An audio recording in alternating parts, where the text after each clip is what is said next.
ధరణిలో ఉరువకొండ కోదండ రామ, ధరణిలో ఉరువకొండ కోదండ రామ, ధరణిలో రాకెట్ల కోదండ రామ, ధరణిలో రాకెట్ల కోదండ రామ, ధరణిలో రాకప్ప గారికి జయజలు రామ, దోనప్ప గారికి జయజలు రామ, దోనప్ప గారికి జయజలు రామ.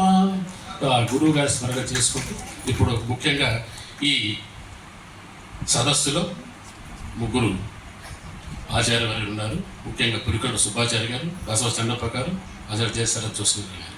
ముఖ్యంగా ముందుగా తెలుసు ఇది నన్ను ఎందుకు అధ్యక్షుల కమిటీ నిర్వహించిందో హరికథా సర్వస్వం, కానీ ఈ వైకృపద స్వరూప నిరూపణ మాత్రం కొంచెం సబ్జెక్టు వేరుగా ఉన్నా కూడా ఇక్కడ జానపద భాషలో కూడా హరికథా సర్వస్వ వివేచన, ఇది 5 పేజీల రీసెర్చ్ పేపరు. దీన్ని అక్షరం మార్చకుండా వాళ్ళు ఆ సన్ని దాంట్లో వేసుకోవచ్చు. దీనికోసం నేను ఒక 15 రోజులు పనిచేశాను. మళ్ళీ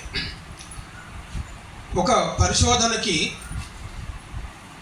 విషయం లోపలికి పోయే ముందు దొణప్ప గారితో నాకున్న కొద్దిపాటి అనుబంధం గురించి మీకు చెప్పాలి. అదేంటంటే తెలుగు యూనివర్సిటీ పెట్టిన కొత్తలోనే 1986లో ఆయన వైస్ ఛాన్సలర్ కాగానే మా గురువుగారు చేపూరి రామారావు గారిని డీన్గా పిలిచారు. డీన్గా వచ్చారు ఆయన. వీళ్ళిద్దరు కలిసి మొట్టమొదట, బహుశా కృష్ణారెడ్డి గారు కూడా అందులో ఉండొచ్చు, మొట్టమొదటి ఒక వర్క్షాప్ పెట్టారు 86లో. పీటర్ క్లాస్ వచ్చాడు, అప్పుడు వేరే వాళ్ళు వచ్చారు. ఆ స్కూల్లోను, అమెరికన్ స్కూల్లోను. దీనికి పునాది వేసినటువంటి మహానుభావుడు దొణప్ప గారు. దొణప్ప గారు వేసినటువంటి ఈ పునాది కారణంగానే సౌత్ ఇండియాలో జానపద విజ్ఞాన పరిశోధన అన్నది ఒక కొత్త దశకు చేరింది. థియరిటికల్గా అనాలిసిస్ చేసి థియరిటికల్గా పరిశోధన చేయగలిగే ఒక కొత్త తరాన్ని తయారు చేశారు. అందుకని సౌత్ ఇండియాలో జానపద విజ్ఞాన పరిశోధన అంటే ఇంటర్నేషనల్ ఫోక్లోర్ సిరీస్కి ముందు, దాని వెనక అని చెప్పి 2 దశలుగా విభజించేటటువంటి ఒక దశ ఏర్పడింది. ఇంకా దొణప్ప గారి పరిశోధనలో మాత్రమే చేస్తాను. భాషాశాస్త్రం అనగానే గండిజోగి సోమయాజులు, బద్రాది కృష్ణమూర్తి గారు, పోరాడ రామకృష్ణయ్య గారు, పిఎస్ సుబ్రహ్మణ్యం గారు, కేకే రంగనాథాచార్యులు గారు గుర్తుకొస్తారు. అయితే ప్రాకృత భాషలను అధ్యయనం చేసిన వారిలో తూమాటి దొణప్ప గారు సుప్రసిద్ధులు. మన వైయాకరణలో ఎల్లవేళలా తెలుగు సంస్కృతం నుంచి వచ్చిందన్న అభిప్రాయమే వెలుగుచుతూ ఉంటారు. కానీ ప్రాకృతంతో తెలుగు గల సంబంధాన్ని ఎక్కువగాను తక్కువగాను వివేచించిన వారు లేరు. ఆ లోటు తీర్చడానికే కంకణబద్ధులయ్యారు దొణప్ప గారు.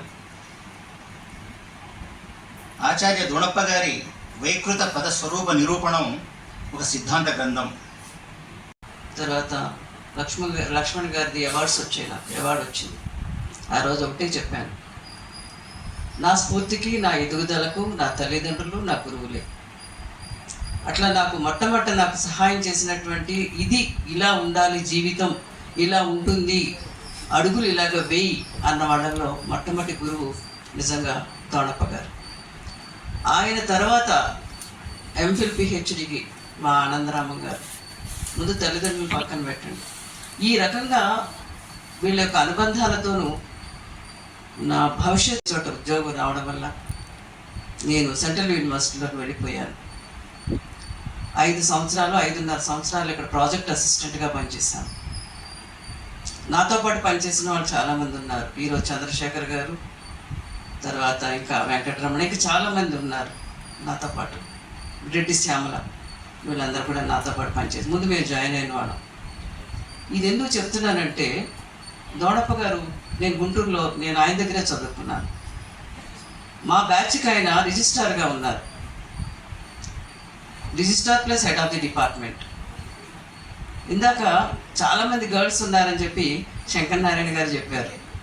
మేము చదివే టైంలో